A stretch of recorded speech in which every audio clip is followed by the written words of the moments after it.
to my kitchen. Today I thought I would give you a tour of my spice cabinet. Now if you've been to the grocery store, you know that there's like an entire half of an aisle devoted just to spices. And there's like 2,000 choices, it seems like, for different spices, for all different things. And on top of that, there's also spice blends and seasoned salts and just so many things, and it's really easy to get overwhelmed, and if you're anything like me, eventually end up at home with like 100 spices crammed into your spice cabinet, and you don't even use half of them. So I have whittled things down over the years to where I have a good, solid, basic foundation of spices that I use every day, and then I have a few here and there that I use for special things that my family personally likes, but I also use those on a regular basis, and just some fun blends that we love and enjoy. So I'm going to show you my spice cabinet. We're going to show you the whole thing, and then I'll take things out one row at a time so you can see them up close. Alright, let's go!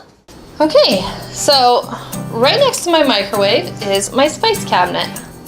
It's right here. Let's open it up. And it's very narrow. Sorry for the lighting in and out, but it has 3 shelves.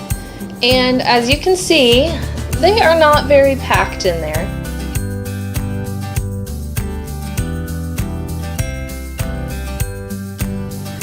But this one is basically refills of things that I don't use. So it's these 2 shelves, and let me show you what I have. These are the spices on my bottom shelf. So I have onion and garlic powder. I have garlic salt. We don't use this as much, but I use it for like garlic bread and just seasoning vegetables for the oven. Everything but the bagel seasoning. If you haven't tried this, you need to. It's wonderful. I put it on my bagels, but I also put it on salads or just anything else. It's wonderful. And turmeric, my family uses a lot because we like to have tofu scramble in the mornings. So in the back row, I have ground cumin and paprika. I use those both in a lot of different things. And then these are my herbs. In the summer, I like to grow my own of most of these, but I can't have them year round, so I keep them in my spice cabinet. So there's sage, dillweed, rosemary, basil, oregano, and parsley. And I also keep an Italian herb on hand for just seasoning the tops of things, like on a pizza or pasta or casseroles, anything like that. It's just a nice blend that I like to use for those things instead of just putting in a recipe measured out. This is my middle shelf. Now in front I have just thyme. It doesn't fit on my bottom shelf, so this is just dried thyme. And this is new to our cabinet. This is fenugreek leaves, and I got these because we like to make the butter chicken by Vegan Richa, and we've been making it so often that we got these fenugreek leaves and we've been using them and we love them. I use this Cavender's Greek seasoning. Now this has MSG in it, but we already have this container, so we're gonna finish it up, and then I believe they have another Greek seasoning that has no MSG. I'm gonna try to get that one next time, but I love this on so many things, especially baked potatoes. We have za'atar seasoning. This is also new to our spice cabinet, but it is great on a bagel in the morning or on an avocado toast. It's a really great seasoning. You should try it out. Trader Joe's chili lime is great on popcorn or elote. We have taco seasoning. I love this. I used to make my own, but it's just easier to get this in a jar, and it's better than getting it in a packet. Chili powder is great to have on hand. This is, it's a steak seasoning. It's just like dried onion and garlic and peppercorns. And I use this for when we go camping. I make a tofu steak that we grill out. There's garam masala seasoning and 5 spice seasoning and vindaloo curry. We like to have Indian and Asian food a lot, so I keep these on hand because this is not something I can recreate on my own, so I like to have them in my spice cabinet.